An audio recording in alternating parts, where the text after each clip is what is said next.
قوم لوط جنہوں نے ایسی برائی کو ایجاد کیا جو ان سے پہلے دنیا میں کسی قوم نے نہ کی تھی، ایسی بدکاری جس کی مثال تاریخ میں کہیں نہیں ملتی، اس قوم نے ایسا کیا کام کر دیا تھا اور ان کا کیا انجام ہوا۔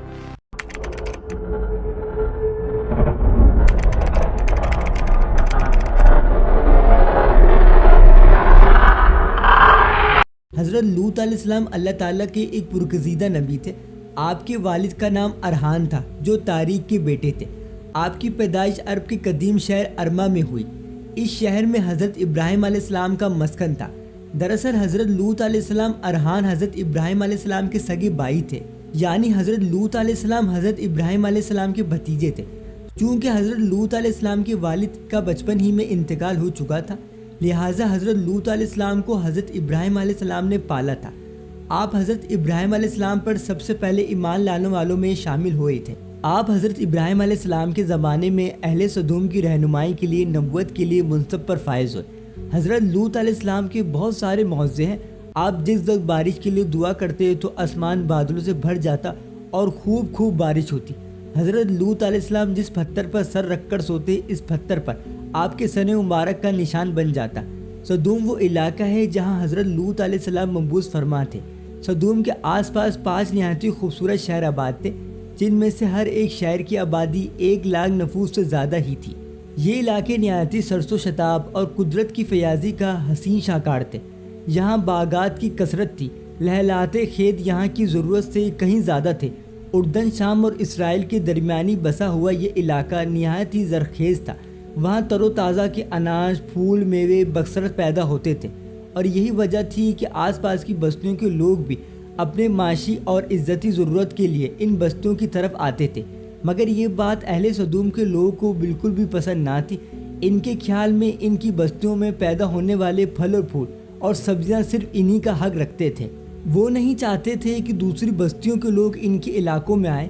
ایک دن سدوم کے لوگ اس بات پر غور و فکر کر رہے تھے کہ باہر سے آنے والے لوگوں کو یہاں آنے سے آخر کیسے روکا جائے کہ ابلیس ایک بزرگ کی شکل میں ان کی محفل میں آیا اور کہا کہ اگر تم ان سے پیچھا چھڑانا چاہتے ہو تو میرے کہنے پر عمل کرو۔ اس اجنبی بزرگ کی بات لوگوں نے بہت غور سے سنی۔ ابلیس نے کہا، میں تمہیں کل بتاؤں گا کہ یہ کیسے کرنا ہے۔ دوسرے دن ابلیس ایک خوبصورت جوان لڑکی کی صورت میں ان کے سامنے آیا اور انہیں اپنی عورتوں کی بجائے مردوں کے ساتھ بدفعلی کرنے کا سکھایا۔ ابلیس نے کہا کہ اگر تم ان بستیوں کے لوگوں سے نجات چاہتے ہو جو تمہاری بستی میں آ جاتے ہیں، تو ایسا کرو کہ جب بھی کوئی شخص تمہاری علاقے میں آئے تو تم لوگ زبردستی اس کے ساتھ اپنی خواہش پوری کرو۔ اس طرح یہ لوگ اس بستی میں آنا چھوڑ دیں گے۔ اپنی نفسیاتی خواہش کے لیے مردوں سے بدفعلی اس قوم کا دستور بن چکا تھا۔ حکمران، سردار، ہر طبقے میں گھر گھر یہ عمل پھیل چکا تھا۔ بھری محفل میں یہ لوگ اس فحش کے کام کو کر کے خوش ہوتے تھے اور کوئی بھی محفل اس کے بغیر ادھوری سمجھی جاتی تھی۔ خاص کر مسافروں میں سے کوئی بھی خوبصورت لڑکا ہوتا تو یہ لوگ اپنا شکار بنا لیتے۔ تلمود میں لکھا ہوا ہے کہ اہل سدوم اپنے روزمرہ کی زندگی میں سخت ظالم، دھوکے باز اور بدعمال تھے۔ کوئی مسافر ان کے علاقے میں باخیریت نہ گزر سکتا تھا، کوئی غریب ان کی بستیوں سے ایک روٹی کا ٹکڑا نہ پا سکتا تھا۔ بہرحال تو ایسا بھی ہوتا تھا کہ باہر کا آدمی ان کے علاقے میں پہنچ کر فاقوں سے مر جاتا تھا اور یہ لوگ اس کے کپڑے اتار کر اس کی لاش کو برہنہ دفن کر دیتے تھے۔ اپنی وادی کو انہوں نے نہایت ہی ایک باغ بنا رکھا تھا جس کا سلسلہ میلوں تک پھیلا ہوا تھا۔ اس باغ میں وہ نہایت ہی بے حیائی کے ساتھ اعلانیہ بدکاری کیا کرتے تھے۔ حضرت لوط علیہ السلام نے انہیں توحید کی دعوت دی اور بدکاری کے اس گھنونے عمل سے توبہ کرنے کا حکم دیا۔ حضرت لوط علیہ السلام نے ان سے کہا کہ تم کیوں بے حیائی کرتے ہو؟ کیا تمہاری عورتوں کو لذت چھوڑ کر تم مردوں میں لذت پاتے ہو؟ حقیقت یہ ہے کہ تم احمقانہ لوگ ہو۔ حضرت لوط علیہ السلام کی رات دن ان لوگوں کو نصیحت کرنے کے باوجود اس قوم پر اس کا کوئی اثر نہ ہوا، بلکہ وہ یہ کام کرتے وقت بہت فخر محسوس کرتے تھے۔ انہیں حضرت لوط علیہ السلام کا سمجھانا بھی برا لگتا تھا، لہٰذا انہوں نے صاف صاف کہہ دیا کہ اگر تم ہمیں اس طرح برائی کرتے رہو گے اور ہمارے کاموں میں مداخلت کرتے رہو گے تو ہم تمہیں اپنے شہر سے نکال دیں گے۔ حضرت لوط علیہ السلام نے نصیحت و تبلیغ کا سلسلہ جاری رکھا، لہٰذا ایک دن اہل سدوم نے خود ہی عذاب الہی کا مطالبہ کر دیا۔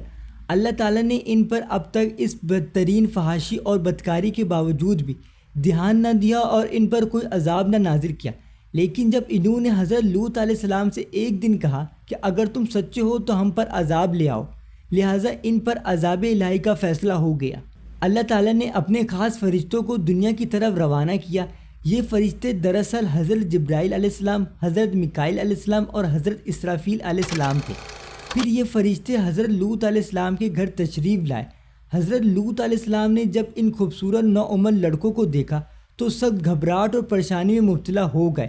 انہیں یہ خطرہ محسوس ہوا کہ اگر ان کی قوم کے لوگوں نے انہیں دیکھ لیا تو نہ جانے وہ ان لوگوں کے ساتھ کیا سلوک کریں گے۔ حضرت لوط علیہ السلام کی بیوی کا نام وائلہ تھا۔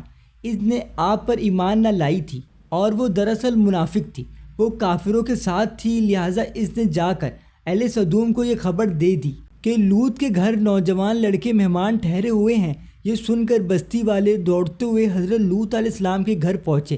حضرت لوط علیہ السلام نے کہا کہ اے قوم، یہ جو میری قوم کی لڑکیاں ہیں یہ تمہارے لیے جائز اور پاک ہیں، اللہ سے ڈرو اور مجھے میرے مہمانوں کے سامنے رسوا نہ کرو۔ کیا تم میں سے کوئی بھی شخص آیا نہیں؟ حضرت لوط علیہ السلام کی بات سن کر وہ لوگ بولے، تمہیں بخول واقف ہے کہ ہمیں تمہاری بیٹیوں سے کوئی حاجت نہیں، اور جو ہماری اصل حاجت ہے اس سے تم بخول واقف ہو۔ قوم لوط کے اس شرمناک جواب سے اندازہ لگایا جا سکتا ہے کہ وہ لوگ بدفعلی میں کس حد تک مبتلا ہو چکے تھے۔ جب حضرت لوط علیہ السلام کی قوم ان کے گھر کی طرف دوڑتی ہوئی آئی تو حضرت لوط علیہ السلام نے گھر کے دروازے بند کر دیے اور ان نوجوانوں کو ایک کمرے میں چھپا دیا۔ اس بدکار لوگوں نے آپ کے گھر کا گھیراؤ کیا ہوا تھا اور ان میں سے کچھ لوگ تو آپ کے گھر کی دیوار پہ چڑھنے کی کوشش کر رہے تھے۔ حضرت لوط علیہ السلام اپنے مہمانوں کی عزت کے خیال سے بہت زیادہ گھبرائے ہوئے تھے اور فرشتے یہ سب منظر دیکھ رہے تھے۔ جب انہوں نے حضرت لوط علیہ السلام کی بے بسی اور پریشانی کا یہ عالم دیکھا تو حقیقت سے پردہ اٹھایا اور فرمایا، اے لوط، ہم تمہارے رب کے بھیجے ہوئے فرشتے ہیں، یہ لوگ ہرگز تم تک نہیں پہنچ سکیں گے۔ ابھی کچھ رات باقی ہے تو تم اپنے گھر والوں کو لے کر چلے جاؤ اور تم میں سے کوئی شخص بھی پیچھے مڑ کر نہ دیکھو۔ اہل سدوم حضرت لوط علیہ السلام کے گھر کا دروازہ توڑ رہے تھے، لہٰذا حضرت جبرائیل علیہ السلام گھر سے باہر نکلے اور اپنا پر ایک زمین پر مارا، جس سے ان سب کی آنکھوں کے ڈیلے باہر نکل آئے۔ یہ خاص عذاب ان لوگوں کو پہنچا تھا جو حضرت لوط علیہ السلام پر بدنیتی کرنے آئے تھے۔ حضرت لوط علیہ السلام حقیقت جان کر مطمئن ہو گئے اور اپنے گھر والوں کے ساتھ رات ہی کو نکل گئے۔ بیوی ابھی بھی ان کے ساتھ تھی، لیکن کچھ دور جا کر وہ واپس اپنی قوم کی طرف پلٹ گئی اور قوم کے ساتھ جہنم رسید ہو گئی۔ صبح کا آغاز ہوا تو اللہ تعالیٰ کے حکم سے حضرت جبرائیل علیہ السلام اس قوم پر عذاب کرنے کے لیے نازل ہو گئے۔ حضرت جبرائیل علیہ السلام نے اس بستی کو آسمان کی طرف اٹھایا اور پھر زمین پر دے مارا، جس کے بعد ان پر پتھروں کی بارش شروع ہوئی۔ ہر پتھر پر مرنے والے کا نام لکھا ہوا تھا۔ جب یہ پتھر ان کو لگتے تو سر پاش پاش ہو جاتا۔ صبح سویرے شروع ہونے والا یہ عذاب اشراق تک پوری بستی کو نیست و نابود کر چکا تھا۔ قوم لوط کی ان خوبصورت بستیوں کو اللہ نے ایک انتہائی بدبودار اور سیاہ جھیل میں تبدیل کر دیا تھا، جس کے پانی سے رہتی دنیا تک کوئی فائدہ نہیں اٹھا سکتا۔ سمندر کے اس خاص حصے میں کوئی جاندار مچھلی، مینڈک وغیرہ زندہ نہیں رہ سکتا، اس لیے اسے یعنی بحر مردار کہا جاتا ہے، جو ڈیڈ سی اسرائیل اور اردن کے درمیان واقع ہے۔ ماہرین آثار نے 10 سالوں کی تحقیق اور جاسوسی کے بعد اس تباہ شدہ علاقے کو دریافت کیا۔ تحقیق سے پتہ چلتا ہے کہ اس شہر میں زندگی بالکل ختم ہو چکی ہے۔ اس شہر کے راستے اور کھنڈرات کو دیکھ کر ایکولوجسٹ نے یہ اندازہ لگایا ہے کہ یہ لوگ جب اپنے عام زندگی گزار رہے تھے تو ایک دم سے ان کے اوپر عذاب آ گیا۔ اہل سدوم کے وہاں پر پتھر بھی پڑے ہوئے ہیں جو قیامت تک آنے والے لوگوں کے لیے عبرت ناک ہیں۔